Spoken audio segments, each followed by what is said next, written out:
Un monde totalement vide, des Avengers morts, pire, un monde envahi de zombies, c'est ce que nous réserve l'épisode 5 de What If et c'est maintenant.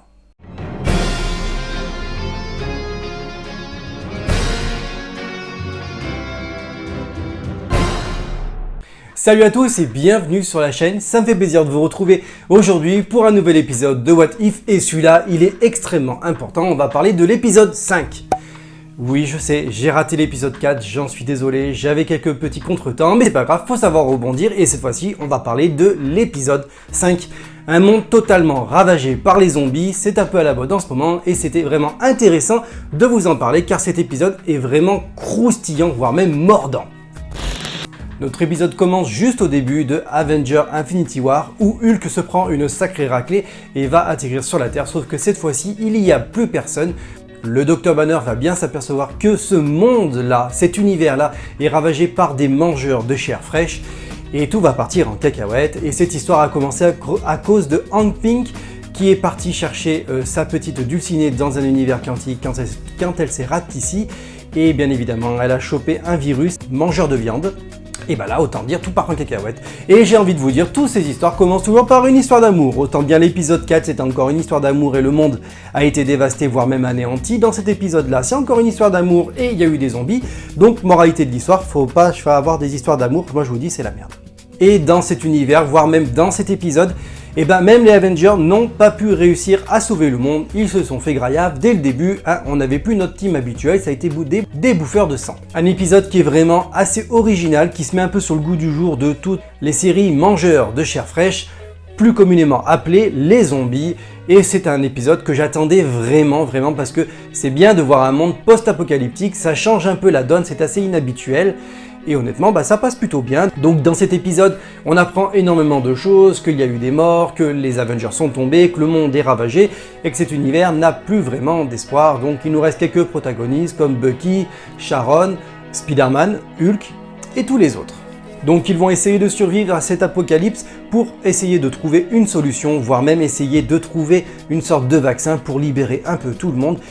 C'est assez original, c'est un épisode qui se regarde bien, c'est pas un grand épisode avec un grand dénouement, c'est pas comme l'épisode 4 où on a vu Doctor Strange qui allait vraiment anéantir le monde par amour, mais là c'est plutôt l'inverse, c'est plutôt une histoire d'amour qui a fait que le monde est parti en cacahuète, bouffeur de sang. Donc oui, c'est un épisode qui passe plutôt bien, on est plutôt à la moitié de la série, et là automatiquement, on pose quand même des questions. Cet épisode apporte pas mal de choses, alors on comprend pourquoi cette série a été plutôt en dessin animé que en vrai film, ce qui est pour moi un peu dommage je trouve, mais ce qui est aussi assez intéressant d'un autre côté, ce qui nous montre un petit peu vraiment le vrai univers du Marvel Cinematic Universe, c'est-à-dire un peu le côté BD. Mais ça on en reviendra plus tard, voire même dans un épisode à part. Ça c'est quelque chose qu'il faut vraiment en parler parce qu'il y a vraiment énormément de choses à dire, mais dans cet épisode, ça devient vraiment très intéressant, très intriguant, avec pas mal de héros qui vont mourir encore et au fur et à mesure de cet épisode, et voire même apprendre que Vision est un peu le grand méchant qui a nourri Wanda, parce que Wanda dans cet épisode est devenue quand même un zombie bouffeur de chair,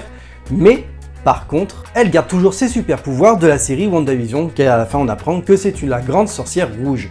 Donc on voit quand même que quoi qu'il arrive, même si tous ces épisodes sont quand même assez divergents sur certains points de vue, rassemblent quand même une certaine connotation, se rassemblent quand même sur pas mal de gros points, voire même de gros moments importants.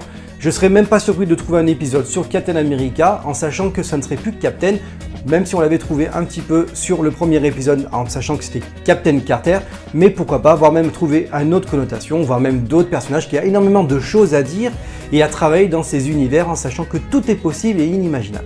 Voilà à peu près en tout cas dans cet épisode tout ce qui se passe à peu près. Nos protagonistes vont devoir se regrouper et impérativement se battre pour pouvoir survivre et arriver à leur destination finale, c'est-à-dire savoir ce qui se passe à cet endroit car il y a vraiment une grosse signature énergétique à cet endroit.